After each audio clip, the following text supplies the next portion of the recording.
Hello students, आज हम discuss करने वाले हैं राष्ट्रीय आय और उसके संबंधित समुच्चय का पार्ट 4, जिसके अंदर हम डिस्कस करेंगे बेसिकली कि वास्तविक जीडीपी क्या होता है, मौद्रिक जीडीपी क्या होता है, ये दोनों को कैलकुलेट कैसे किया जाता है। प्लस साथ में ये भी डिस्कस करेंगे कि राष्ट्रीय आय निकालने के लिए या समाज कल्याण के सूचक के तौर पर किसको अच्छा माना जाता है, वास्तविक जीडीपी को अच्छा माना जाता है या फिर मौद्रिक जीडीपी को अच्छा माना जाता है। और इन्हीं के दोनों के बेस पर हम कैलकुलेट करने की कोशिश करेंगे कीमत सूचकांक, जिसको जीडीपी अपस 5 के नाम से भी जाना जाता है। तो चलिए शुरू करते हैं। मेरा नाम है रवि कश्यप और आप देख रहे हैं इकोनॉमिक्स की 95 प्लस सीरीज।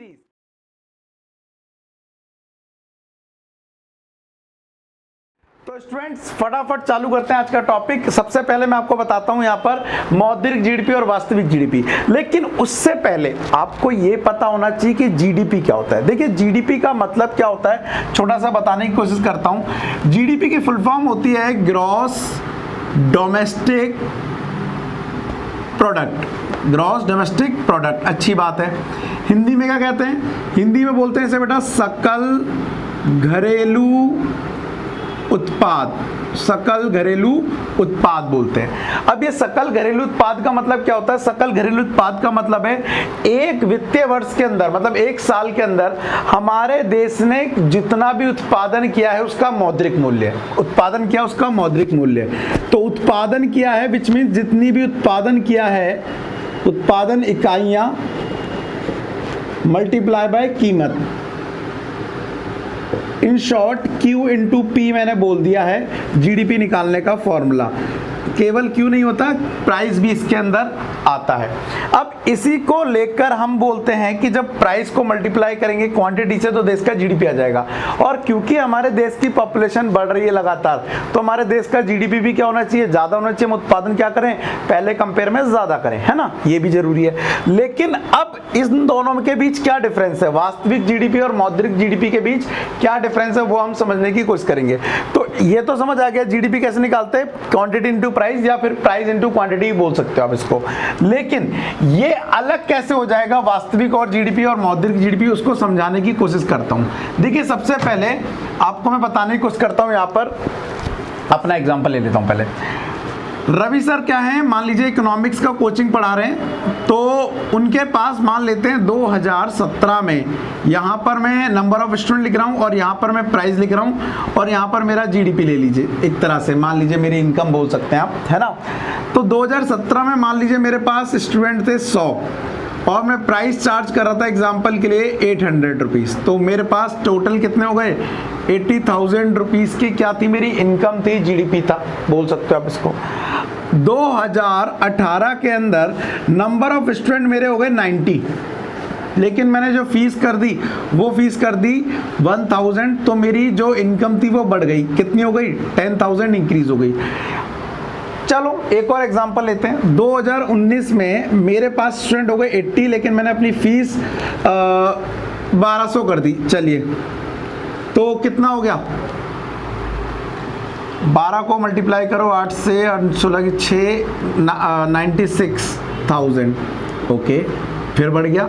देखिए आप देख रहे हैं लगातार मेरा जीडीपी या फिर कह लो मेरी इनकम लगातार बढ़ रही है। लेकिन अगर मैं आपसे पूछूं कि मेरा जीडीपी बढ़ रहा है और मेरी इनकम बढ़ रही है, लेकिन क्या मेरी एक्चुअल में ग्रोथ हो रही है?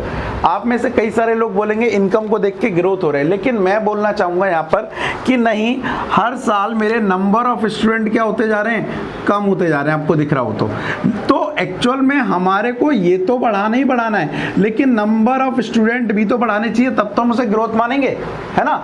उसी तरह से जब जीडीपी की बात हो रही है तो एक्चुअल में क्या हो रहा है, हर साल जो महंगाई है वो बढ़ती जा रही है। महंगाई बढ़ने की वजह से हमें क्या नहीं पड़ेगा, हमारे को एक्चुअल रिपोर्ट पता नहीं पड़ेगी हमारी ग्रोथ की। तो इसीलिए अगर आपको मान लीजिए समझना है कि आपकी ग्रोथ हो रही है या नहीं हो रही है, तो उसलिए आपको कीमत को कुछ सालों के लिए फिक्स रख लेना पड़ेगा। फॉर एग्जाम्पल के लिए अगर मैं कीमत को 1000 रुपए फिक्स मान लूं कि मान लीजिए आने वाले 5 सालों तक मैं जो कैलकुलेशन करूंगा वो अपनी इनकम की, वो किसके हिसाब से करूंगा, 1000 रुपए के हिसाब से करूंगा। तो ऐसे क्या देखने को मिलेगा, अब यहाँ पे देखिए कीमत कुछ भी हो लेकिन मैं 1000 लूंगा, 100 तो ये हो गया कितना, 1 लाख, 90 हो गया तो ये कितना हो गया 90,000। इससे मुझे क्लियरली दिख रहा है कि 2017 के कंपेयर में 2018 में जब मैं आया तो मेरी इनकम क्या हो गई, घट गई। क्यों घट गई? क्योंकि मेरा उत्पादन घट गया या मेरे नंबर ऑफ स्टूडेंट क्या हो गए, घट गए। क्लियर है, समझ आ रहा होगा। ऐसे ही 2019 में नंबर ऑफ स्टूडेंट और घट गए, जिसकी वजह से मेरी इनकम और घट गई। तो ये मुझे क्लियरली इंडिकेट कर पा रहा है कि देश का जीडीपी घट रहा है। वैसे देश का जीडीपी की बात नहीं कर रहा हूँ, वैसे मैं पर्सनली बात कर रहा हूँ, लेकिन तब भी समझाने के लिए बोल रहा हूँ। तो गिर रहा है। ऐसे ही हम देश का जीडीपी भी कैलकुलेट करेंगे समझाने के लिए। अब समझना जरा ध्यान से इसको कैसे। यहाँ पर मैं पूरा एग्जाम्पल लेके चलता हूँ, वो वाला जो दिया हुआ है, और फिर उसको आगे करने की कोशिश करेंगे। सबसे पहले मैं बात करता हूँ किसकी, वास्तविक जीडीपी की, या मौद्रिक जीडीपी ले लीजिए। पहले मौद्रिक जीडीपी समझा देता हूँ। मौद्रिक जीडीपी यहाँ पर समझिए, एक तो कॉलम मैं ले लेता हूँ ईयर का समझाने के लिए, एक मैं प्राइस का ले लेता हूँ, एक मैं क्वांटिटी का मैं बाद में बना रहा हूँ, मात्रा से बोलते हो। और इन दोनों का मल्टीप्लाई क्या कहलाएगा, देश का जीडीपी प्राइस इनटू क्वांटिटी। ठीक है, अब जरा ध्यान से समझिएगा कैसे ये मौद्रिक जीडीपी काम कर रहा है। मौद्रिक जीडीपी में आप जब निकाल रहे हैं, यहाँ पर मैं लिख देता हूँ मौद्रिक जीडीपी, इसकी हम कैलकुलेशन कर रहे हैं, मौद्रिक जीडीपी। नाउ अब इसमें समझने वाली बात क्या है, 2010 में मान लेते हैं हमारा उत्पादन था 800 इकाइयों का, यूनिट का, और कीमत थी 10 रुपए। क्वांटिटी यहाँ कर लेते हैं और यहाँ पर प्राइस भर लेते हैं। ठीक है, तो टोटल उत्पादन कितना हो गया, 8,000 रुपए का उत्पादन हो गया। क्लियर है, इसमें कोई दिक्कत नहीं है। 2011 में हमारी इकाइयाँ घटकर 700 हो गई, समझाने के लिए एग्जांपल ले रहा हूँ, और लेकिन प्राइस जो हो गए वो हो गए 12, तो टोटल जो उत्पादन हो गया वो हो गया 8400। आप ये देख रहे हैं, मेरा डाटा के अकॉर्डिंग देखूं तो मेरा जीडीपी बढ़ रहा है, लेकिन अगर एक्चुअल में बात करूं तो मेरा जीडीपी बिल्कुल भी नहीं बढ़ा है, क्योंकि मेरी क्वांटिटी कम हुई है। लेकिन हाँ, मेरी वस्तुओं के जो कीमत है वो बढ़ गई हैं, और कीमतें की बढ़ने की वजह से हमारे को जीडीपी बढ़ता हुआ नजर आ रहा है, तो उसको आप ग्रोथ नहीं बोल सकते, है ना। इसी के साथ 2012 में देखो, क्वांटिटी मान लीजिए 600 हो गई, कम हो गई है, लेकिन रेट हो गए 15, और ये कितना हो जाएगा 9,000 रुपये। क्या आप इसको ग्रोथ बोल सकते हैं? मेरे हिसाब से मैं इसको ग्रोथ नहीं बोल सकता, क्योंकि ये जीडीपी की जो रिपोर्ट आ रही है हो सकता है सही हो, लेकिन इससे ग्रोथ का सही पता नहीं पड़ रहा है, क्योंकि इस रिपोर्ट के अकॉर्डिंग जीडीपी कंटिन्यूसली बढ़ रहा है, लेकिन जीडीपी के बढ़ने के साथ साथ हमारी क्वांटिटी तो हर साल क्या हो रही है, घट रही है। क्वांटिटी का मतलब क्या हो गया, यहाँ पर मात्रा की मैं बात कर रहा हूँ। ठीक है, तो वो क्या हो रही है, लगातार घट रही है, लेकिन वो तो बढ़नी चाहिए। तो ऐसे में हम क्या कर रहे हैं, यहां पर मौद्रिक जीडीपी को निकालने के लिए हम वर्तमान वर्ष की मात्रा ले रहे हैं, वर्तमान वर्ष की मात्रा ले रहे हैं, और उसको मल्टीप्लाई कर रहे हैं वर्तमान वर्ष की कीमत से, वर्तमान वर्ष की कीमत से। वर्तमान वर्ष की कीमत, ये इंपॉर्टेंट है, यहाँ पर ये चीज याद रखिएगा। किस चीज को निकालने के लिए, मौद्रिक जीडीपी को निकालने के लिए। तो मौद्रिक जीडीपी क्या समझ आया आपको, मोटा मोटा मौद्रिक जीडीपी का मतलब होता है जब जीडीपी की कैलकुलेशन किसके बेस पे की जाती है, तो वर्तमान वर्ष की कीमतों पर की जाती है। लेकिन इसके जस्ट अपोजिट दूसरा होता है, कौन सा, वास्तविक जीडीपी। तो पहले मैं मौद्रिक जीडीपी की डेफिनेशन समझा देता हूं और फिर आगे बढ़ते हैं। देखो क्या बोल रहा है, मौद्रिक जीडीपी से प्राय चालू कीमतों पर जीडीपी से है, चालू कीमतों, जो वर्तमान वर्ष है उसको आप चालू भी बोल सकते हैं, यहाँ पर लिख सकते हैं चालू वर्ष की कीमतें। ठीक है, यह लेखा वर्ष के दौरान देश की घरेलू सीमा में उत्पादित वस्तुओं सेवाओं का बाजार मूल्य होता है। इसका अनुमान चालू वर्ष की कीमतों पर लगाया जाता है। उसके बाद मौद्रिक जीडीपी इज इक्वल टू क्या होता है, वर्तमान वर्ष की मात्रा इनटू वर्तमान वर्ष की कीमत होता है। ठीक है, लेकिन अभी मैं आपको समझाता हूं वास्तविक जीडीपी, क्योंकि वास्तविक जीडीपी इससे ज्यादा इंपॉर्टेंट है, क्योंकि राष्ट्रीय की गणना जो की जाती है वो, या जीडीपी की जो गणना की जाती है वो उसी के बेस पे की जाती है। अब यहाँ पर मैं समझाने के लेता हूं कि यहाँ पर यह मान लिया जाता है कि 2010 की कीमत को, किसी एक साल को स्थिर मान लिया जाता है, 2010 की कीमत को आधार मान लिया जाएगा, और आने वाले मान लेते हैं 5 सालों तक कीमत वही रहेगी जो 2010 में, और 2010 में कीमत कितनी है 10, तो हम आने वाले 5 सालों तक कितनी लेके चलेंगे, 10, 10, 10 और 10। अब कीमत कुछ और होगी, लेकिन जीडीपी की सही कैलकुलेशन के लिए हम ऐसा कर रहे हैं। तो जब इसको मैं इससे मल्टीप्लाई करूंगा तो अब यहाँ पर कितना आएगा, 8 × 10, 8,000 ही आएगा। जब मैं इसको इससे मल्टीप्लाई करूंगा तो यहाँ पर कितना आएगा 7000 आएगा। जब मैं इसको इससे मल्टीप्लाई करूंगा तो यहाँ पर कितना आएगा 6000 आएगा। ठीक है, 8000, 7000 और 6000 आ रहा है। आप देख रहे हैं जैसे जैसे कीमतें क्या हो रही हैं, स्थिर है, और मात्रा क्या होती जा रही है, कम होती जा रही है। हमारी जीडीपी भी क्या होती जा रही है, कम होती जा रही है। इसका मतलब ये देखने को मिल रहा है कि जैसे जैसे कीमतें घटेंगी, सॉरी जैसे जैसे मात्रा घटेगी जीडीपी भी घट जाएगा। यहाँ पर कीमत जीडीपी पर कोई प्रभाव नहीं डाल पा रहा है। तो इस तरह से अगर जीडीपी की कैलकुलेशन की जाएगी, जहां पर कीमत को स्थिर मान लिया जाएगा या आधार वर्ष की लिया जाएगा, उसको बोलते हैं बेटा वास्तविक जीडीपी। तो यहाँ पर मैंने मौद्रिक जीडीपी के फॉर्मूला लिखा हुआ है, और यहाँ पर अगर मैं वास्तविक जीडीपी का फॉर्मूला लिखूं, वास्तविक जीडीपी इज इक्वल टू क्या है, वहां पर वर्तमान वर्ष की मात्रा है, तो यहां पर तो ये तो यही रहेगा, वर्तमान वर्ष की मात्रा। लेकिन जब मल्टीप्लाई करेंगे तो यहां पर वर्तमान ना लेके क्या बोलेंगे, आधार वर्ष। आधार वर्ष हमारे क्वेश्चन के अकॉर्डिंग 2010 की कीमत है, आधार वर्ष की कीमत। ठीक है, तो इससे क्या होगा, हमारे को एक्चुअल रिपोर्ट पता पड़ पाएगी कि क्या देश में ग्रोथ हो रही है। पेपर में एक क्वेश्चन ये भी आ जाता है कि मौद्रिक जीडीपी और वास्तविक जीडीपी में से लोगों के कल्याण के सूचक के तौर पर किसको ज्यादा यूज किया जा सकता है। तो उस केस में आप बताएंगे मौद्रिक जीडीपी और वास्तविक जीडीपी में लोगों के कल्याण के सूचक के रूप में हम किसको यूज कर सकते हैं, यहाँ पर हम वास्तविक जीडीपी को प्रयोग में ला सकते हैं। कारण क्योंकि ये हमें एक्चुअल रिपोर्ट देता है जीडीपी की कि एक्चुअल में कितना बढ़ रहा है।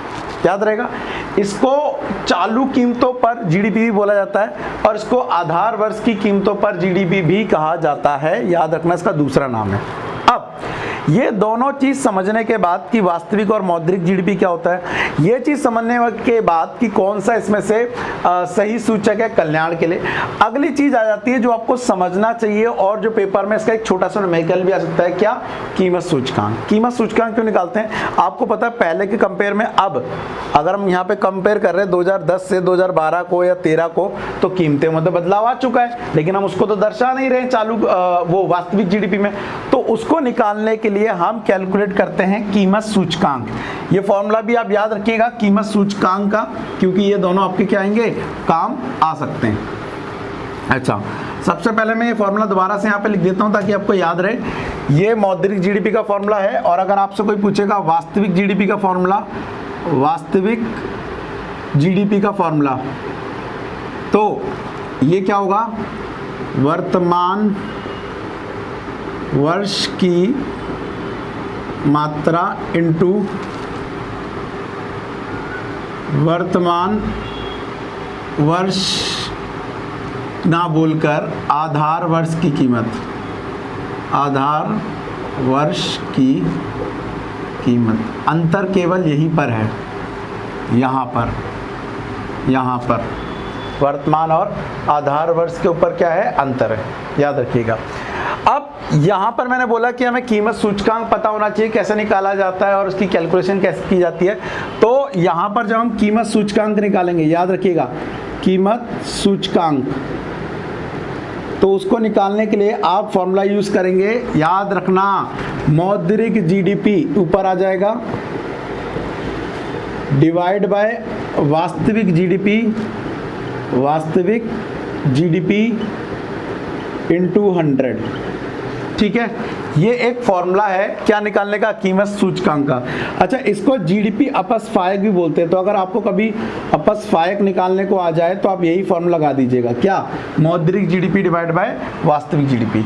मान लेते हैं किसी क्वेश्चन में मौद्रिक जीडीपी दिया है कितना, 200, और ये कितना दिया है 100 वास्तविक इनटू 100, तो 100 से 100 कट गया, आंसर कितना आ जाएगा, 200 आ जाएगा। ध्यान रखिएगा, यहाँ पर 3 चीजें हैं जो हमें दी होती हैं, 1, 2 और 3। अब इसमें से करना क्या है आपको, अगर इसमें से कोई भी 2 दे दे, मान ले ये 2 दे दे तो आप कीमत सूचकांक निकाल सकते हैं। ठीक है, अगर आपको ये दोनों दे दे तो आप क्या निकाल सकते हैं, मौद्रिक जीडीपी निकाल सकते हैं। वेल, मैं आपको एक छोटा सा क्वेश्चन दे रहा हूं इसके लिए, प्रैक्टिस के लिए, ताकि आप इसको निकाल कर मुझे आंसर बता सकें, और फिर मैं आपको चेक कर लूँ कि आपने सही किया या गलत किया है। क्वेश्चन क्या है, मैं आपको देके जा रहा हूँ एक। मैं दे रहा हूं वास्तविक जीडीपी 200 है और कीमत सूचकांक दिया हुआ है,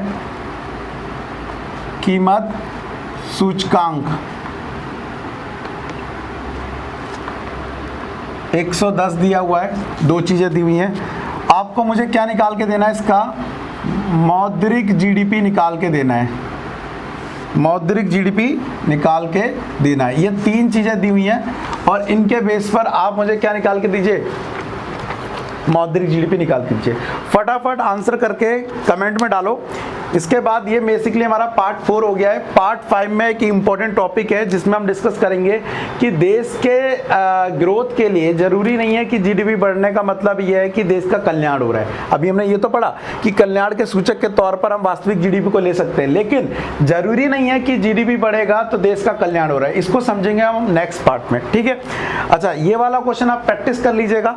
बाकी इसके कुछ प्रैक्टिस के जो क्वेश्चन है वो आपको www.iamtopper.com की वेबसाइट पर मिल जाएंगे, जिसका लिंक डिस्क्रिप्शन में दिया है। वहां जाएंगे तो आपको प्रैक्टिस टेस्ट सीरीज मिल जाएगी, उसको प्रैक्टिस कर सकते हैं। आज की क्लास के लिए इतना ही। दोस्तों के साथ इस वीडियो को शेयर करो ताकि हिंदी मीडियम वाले भी क्या कर सकें, साथ में पढ़ सकें। मैं मिलता हूं आपसे नेक्स्ट क्लास में, तब तक के लिए thank you, tata and bye bye.